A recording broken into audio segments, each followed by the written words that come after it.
नमस्कार. जय भीम जय शिवराय मित्रांनो. संदीप कांबळे ऑफिशियल या यूट्यूब चॅनलमध्ये आपलं मनापासून स्वागत. शिक्षक भरती व शैक्षणिक घडामोडीच्या अधिकृत आणि अद्ययावत माहितीसाठी चॅनलला सबस्क्राईब केलं नसेल तर तात्काळ सबस्क्राईब करा आणि आपल्या मित्रपरिवारामध्ये या व्हिडिओची लिंक शेअर करा, जेणेकरून शिक्षक भरतीच्या कुठल्याही अपडेट्सपासून कोणताही उमेदवार जो आहे तो वंचित राहणार नाही. आता तुम्हा सगळ्याला माहिती आहे, काल मी पोस्ट टाकली होती प्रवासामध्ये असल्या कारणाने त्या ठिकाणी मला लाईव्ह करता आलं नाही किंवा व्हिडिओ टाकता आला नाही. तसं मी तुम्हाला सांगितलं आहे की निवड यादीच्या अनुषंगाने जी काही भेट आपण दिलेली होती परिषदेला, मी सकाळी सकाळी अजून पोहोचलो सुद्धा नाही आहे, पाहुण्यांच्याच घरी आहे अलीकडेच. या संदर्भामध्ये तात्काळ जे आहे ते व्हिडिओ करून किंवा लाईव्ह करून मी तुम्हाला अपडेट देईल अशा पद्धतीचं जे आहे ते मी मेसेजच्या माध्यमातून सांगितलेलं होतं. कारण मोठ्या प्रमाणामध्ये जे आहे ते कॉल्स येत होते, सगळ्यांची कॉल्स घेणं कठीण होतं. त्यामुळे प्रवासात असल्याने या सगळ्या गोष्टी शक्य नसतात. एकदा आपण बाहेर जाऊन आलो की मग ते लक्षात येतं. पण तुमच्या मी भावना समजू शकतो, कारण तुम्हाला ही यादी कधी लागते, ही निवड यादी कधी लागते, याच्यामध्ये आपण पूर्णपणे व्यस्त झालो, इन्व्हॉल्व झालेलो आहोत. त्याच्यामुळे आपल्या डोळ्याला दुसरं काहीच दिसत नाही.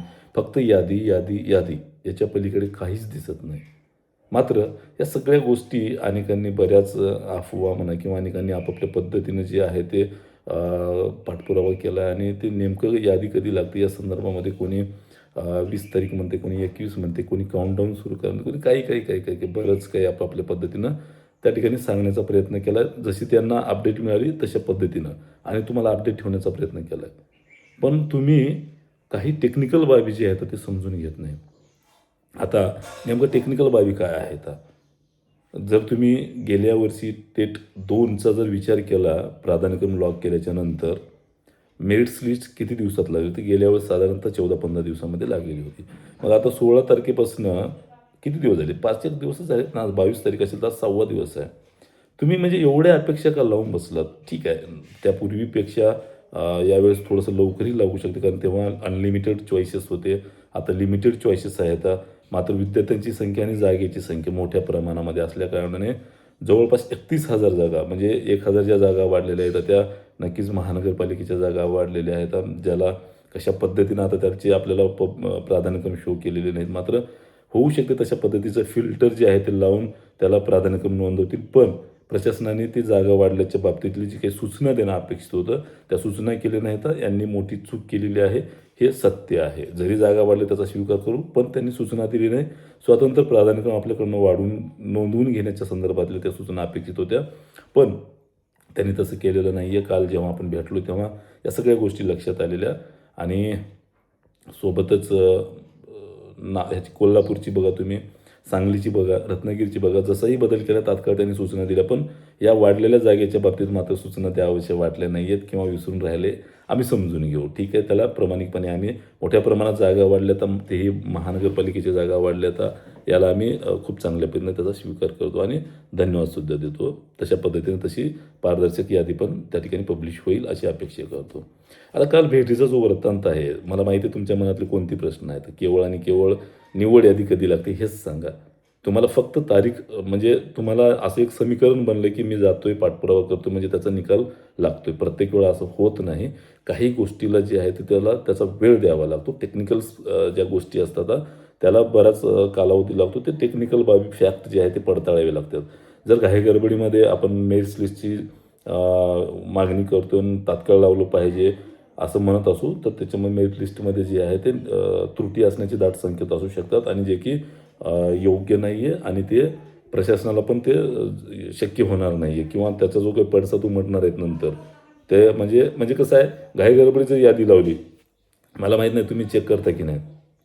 यादी लागल्यावर फक्त तुम्ही स्वतःचं नाव बघणार, माझं सिलेक्शन झालं का नाही. पण चेक करणारे जे आहेत ना आमच्यासारखे, एकन एक सिलेक्शन आम्ही चेक करत असतो. हे सगळ्यांना माहिती आहे, कारण याचा अनुभव गेल्या सेकंड फेजमध्ये जे कन्व्हर्जन राऊंड लागला होता, कन्व्हर्ट राऊंड, त्याच्यामध्ये 156 लोकांची एक यादी लागली होती. त्याच्यात त्रुट्या दाखवून आम्ही ती यादी बदलायला लावली होती. अगदी अशा पद्धतीनं एवढी मोठी यादी लागते तर ती पारदर्शक असली पाहिजे. कुठल्याही उमेदवारावर, कुठल्याही प्रवर्गावर अन्याय होता कामा नये अशा पद्धतीची असली पाहिजे. छोटी छोटी समांतर आरक्षण आहेत. त्या समांतर आरक्षणाचे काही नियम, शासन निर्णय आहेत. वर्ग, प्रवर्ग, माध्यम, तुम्ही दिलेले चॉईसेस उपलब्ध असलेल्या जाहिराती, प्रचलित असलेले शासन निर्णय या सगळ्या गोष्टी पडताळा करण्याचं काम जे आहे ते सध्या स्थितीला अंतिम टप्प्यात आहे. त्याची टेस्टिंग जी आहे ती सुरुवात झालेली आहे. त्यामुळं छोट्या-मोठ्या त्रुट्या ज्या आहेत त्या दूर होत आहेत मित्रांनो. आता स्पष्टपणे सांगतो तुम्हाला, जेव्हा मी अध्यक्षांशी चर्चा केली परीक्षा परिषदेच्या, स्पष्ट त्यांचं मत आलेलं आहे की अराउंड 1 वीक. असं डेट नाही आहे, तारीख म्हणजे का नाही आहे माहिती आहे का? हे टेक्निकल प्रॉब्लेम आहेत, हे सॉल्व्ह झाले पाहिजेत. हे सॉल्व्ह झाल्याच्या नंतर म्हणजे हे अशी गोष्ट आहे का की बाबा चला कुठलं त्याला आपण एक प्रश्न आहे त्याचं तात्काळ उत्तर मिळते, असं आहे का? एका वाक्यात उत्तर द्या असं आहे का? नाही आहे. हे प्रश्न जो आहे ना तो वेगळा आहे. याचं उत्तरं पण अगदी टेक्निकलीच असणार आहेत. कारण का? तर या सगळ्या उमेदवारांचे जे प्राधान्यक्रम आहेत, त्याचा वर्ग आहे, माध्यम आहे, प्रवर्ग आहे किंवा मग प्रचलित असलेला शासन निर्णय काय सांगतो, ह्या सगळ्या गोष्टी पडताळाव्या लागतात. त्यामुळे काही धोरणात्मक निर्णय पण असतात, जसं की अनाथ जे काही ऑर्फन आहे 1% आरक्षण, त्यांचे पण धोरण आहेत. बाह्य संस्थात्मक आणि बाह्य संस्थात्मक यांची जर उपलब्ध नाही झाली तर एकमेकाचे ते जागा जी आहे ती कन्वर्ट करून किंवा अगेन्स्ट करणे या संदर्भातली सुद्धा कार्यवाही त्या ठिकाणी सुरू आहे. त्यामुळे या सगळ्या गोष्टी जी प्रचलित धोरणं असतात किंवा मग याच्यापूर्वी फर्स्ट फेजमध्ये अगेन्स्ट जे आहे प्रकल्प असे सुद्धा त्या ठिकाणी निवड्या द्यायला लावले होते. म्हणजे या सगळ्या गोष्टीची म्हणजे शासन निर्णय जे आहेत प्रचलित या सगळ्याचा पडताळा सुरू आहे. आणि मग मेरिट लिस्ट कधी लागेल तर याचं सरळ आणि स्पष्ट उत्तर, मेरिट लिस्ट कधी लागेल तर अराउंड 1 वीक म्हणजे एका आठवड्याच्या मध्ये कधीही लागू शकते. कधीही म्हणजे कधीही. कारण अशा संदर्भामध्ये परवाच्या दिवशी, काल आणि परवा बालभारतीला वरिष्ठ जी काही सुकाणू समिती आहे आपली शिक्षक भरतीच्या अनुषंगाने, बालभारतीमध्ये त्या ठिकाणी सगळी जी काही संचालक होती, प्राथमिक, माध्यमिक, सोबतच आयुक्त, परीक्षा परिषद अध्यक्ष, आयुक्त, मग SCRTचे आयुक्त, या सगळ्यांच्या अध्यक्षतेखाली शिक्षण मंत्री महोदयांनी एक बैठक घेतली. त्या बैठकीमध्ये सुद्धा बैठकीचा जो काही वृत्तांत आहे तो असाच आहे की कुठल्याही परिस्थितीमध्ये आठवड्याभरामध्ये जी आहे ती यादी पब्लिश करा. पॉलिटिकल प्रेशर आहे, त्यामुळं लवकरात लवकर जेवढं शक्य होईल तेवढं ही यादी पब्लिश करा असे संकेत आहेत. आता आपल्याला प्राधान्यक्रम नोंदून केवळ जे आहे ते 6-7 दिवस होत आहेत. मग आपण गडबड का करतोय? हा मूळ मुद्दा आहे. यादी लवकर लागली पाहिजे, नक्कीच लवकर लागते. त्याला काही टेक्निकल बाबी असतात, नक्कीच त्या पडताळल्या जातात. याच्यापूर्वी 45 दिवस लागायचे निवड यादी लागायला. त्याच्या अगोदर जे आहे ते जवळपास 15 दिवसापर्यंत यादी आली. आता साधारणतः तिथपर्यंत तरी कालावधी शक्यता आहे, 10-12 दिवस म्हणा, असा तरी वेळ जाऊ शकतो की नाही. इतके मोठ्या प्रमाणामध्ये जाहिराती आहे तर प्रत्येक विद्यार्थ्यांचं ते प्राधान्यक्रम नोंदवायचं असते, ते फिल्टर जे असते त्या पद्धतीनं पडताळायचं असते प्रचलित शासन निर्णयाच्यानुसार. हे टेक्निकल ज्या बाबी आहेत ना त्या तुम्ही अगोदर समजून घ्या. उगाच कोणीतरी म्हणते येते आणि उद्या लागते यादी, कोणीतरी म्हणते संध्याकाळी लागते, अशा ह्या भ्रमातनं जे आहे ना ते दूर राहा. कारण याद्या जे लावण्याचं काम आहे त्याला थोडासा वेळ लागतो, कारण याच्यात ॲक्युरन्सी लागते मित्रांनो. जोपर्यंत त्याच्यात ॲक्युरन्सी लागणार नाही ना, ॲक्युरन्सी येणार नाही ना, तोपर्यंत ह्या याद्या येणार नाहीत. म्हणजे त्याच्यात झिरो जी एरर आहे ती असावं लागतं, म्हणजे एररच नसलं पाहिजे. छोटे मोठे एरर येत असेल तर नक्कीच त्याला थोडासा विलंब होतो. हे तुमचं प्राधान्यक्रम लॉक करताना सुद्धा सांगितलं. तर त्रुट्या ज्या आहेत ना ह्या अशाच आहेत. जेव्हा प्रशासनाशी आपण चर्चा केली अधिकारी वर्गाची, तेव्हा ज्या त्रुट्या आहेत ना आढळलेल्या ते याच त्रुट्या आहेत. त्यामुळं ह्या जोपर्यंत दूर होणार आहेत, मग हे किती वेळ लागू शकते दूर व्हायला, तर होऊ शकते आजही दुरुस्त होऊ शकतात, उद्याही होऊ शकतात, परवाही होऊ शकतात. मात्र आठवड्याच्या मध्ये या सगळ्या गोष्टी दूर होतील आणि त्या याद्या लागतील. कारण अधिकारी वर्ग जे आहे ना ती यादी जिथे लावतात NICमध्ये त्या ठिकाणी मोठ्या रात्र त्या ठिकाणी 12-1 वाजेपर्यंत जे आहे ते बसून पडताळा करून जे आहे ते यादीवर काम करता येतं. आणि ते कुठेही तुम्हाला सांगतो ती इतकं पारदर्शक यादी लागेल ना, कारण NIC जे आहे ना इतकं कॉन्फिडेन्शियल एरिया आहे, तिथला विभाग आहे की तिथे तुम्ही मोबाईलसुद्धा घेऊन जाऊ शकत नाही. त्या ठिकाणी तुम्ही अधिकारी वर्गांशी चर्चासुद्धा करू शकता, भेटीगाठी तर या गोष्टी शक्यच नाही आहेत. इतरत्रही अधिकारी वर्गांसोबत किंवा इतर जबाबदार व्यक्तींसोबत चर्चा करून त्या ठिकाणी यावी लागते. त्यामुळे तिथे तुम्ही म्हणजे शंकाच नाही आहे. तिथे याद्या ज्या लागत आहेत ना ती अतिशय पारदर्शक लागतील. तिथे शंकाच राहणार नाही, शंकेला जागा राहणार नाही.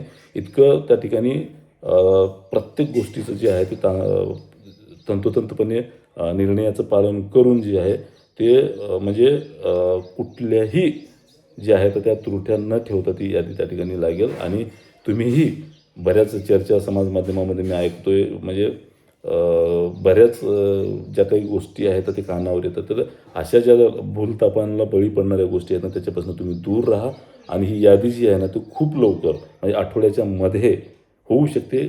परवा, उद्या कधीही लागू शकते. तुम्हाला पुन्हा एकदा मी सदिच्छा देतो आणि यातनं थोडंसं बाहेर या. कोणी जरी म्हणत असेल ना, उद्या लागेल, परवा लागेल, आज लागेल, कोणी म्हणते 24ला. मी तुम्हाला लास्ट टाईमला सांगितलं होतं ना, 25 तारखेच्या अगोदर यादी लागेल तर लवकर लागेल. नाही तर नंतर थोडासा डिले होऊ शकते. मात्र आता मी त्याच्यावर परिपूर्ण जी आहे ती माहिती घेतली. त्या याचं जे आहे जी याचिका आहे, या सगळ्या गोष्टीचा जो आहे तो परिणाम शिक्षक भरतीवर झाला तरी त्या कोर्टाच्या निर्णयाच्या अधीन राहून निवड याद्या लागतील. त्यामुळे जरी होणारच नाही, जरी झाला तर कोर्टाच्या अधीन राहून तुमच्या नियुक्त्या मिळतील. मग त्याचा निकाल काही येईना. त्याच्यानंतर तुमच्या काही नोकऱ्या-फिकऱ्या जात नाहीत. कारण 55-60चा नियम तुम्हाला माहिती आहे ते लागलेला असतानासुद्धा कोर्टाच्या अधीन राहून निर्णय लागला. त्यांच्या नियुक्त्या देण्यात आल्या आणि त्या शिक्षकांना आता 2.5 3-3 वर्ष होऊ घातलेली आहेत. आता सुप्रीम कोर्टाचा त्याचा निकाल आलेला आहे. त्यामुळं ह्या सुद्धा याचिकेचा जर परिणाम झाला, होणारच नाही, झाला तर कोर्टाच्या अधीन राहून निवड याद्या लागतील आणि नियुक्त्या तुम्हाला मिळतील मित्रांनो. त्यामुळं निश्चिंत राहा. कुठलाही त्या ठिकाणी जे आहे ते आता परिणाम जो आहे, कुठलाही अडथळा आता भरतीच्या याद्यावर नसणार आहे. 25 तारखेच्या अगोदर लागेल किंवा त्याच्यानंतर 1-2 दिवस लागेल. पण या आठवड्यामध्ये कुठेही कधीही यादी लागू शकते. त्यामुळं निश्चिंत राहा. भ्रमनिराश होऊ नका. टेक्निकल गोष्टी ज्या आहेत ते समजून घ्या. स्वतःला समजावून सांगा, होय आज ना उद्या नक्कीच लागेल आणि मी पण लागेल. अशा पद्धतीने तुम्ही स्वतः समजून सांगा. मात्र हे टेक्निकल परिपूर्ण बाबी आहेत हे समजून घ्या मित्रांनो. तुम्हाला सगळ्यांना आव्हान आहे, विनंती आहे आणि तुम्हाला खूप शुभेच्छा आहेत. त्यामुळं हा व्हिडिओ जास्तीत जास्त शेअर करा. अजून कोणी म्हणत असेल आज उद्या तर त्यांना समजावून सांगा. लागते यादी, सूचना येतात आणि आपल्याला त्याचं कळतंय सिलेक्शन झाल्याचं. त्यामुळं निश्चिंत राहा. हा व्हिडिओ जास्तीत जास्त शेअर करा. अजून तुमच्या मनात काही प्रश्न असतील नक्की कमेंट्स करा. तुमच्या प्रत्येक प्रश्नाला उत्तर देण्याचा मी प्रयत्न करतो. थांबतो. धन्यवाद. जय भीम, जय शिवराय. शुभ दिन.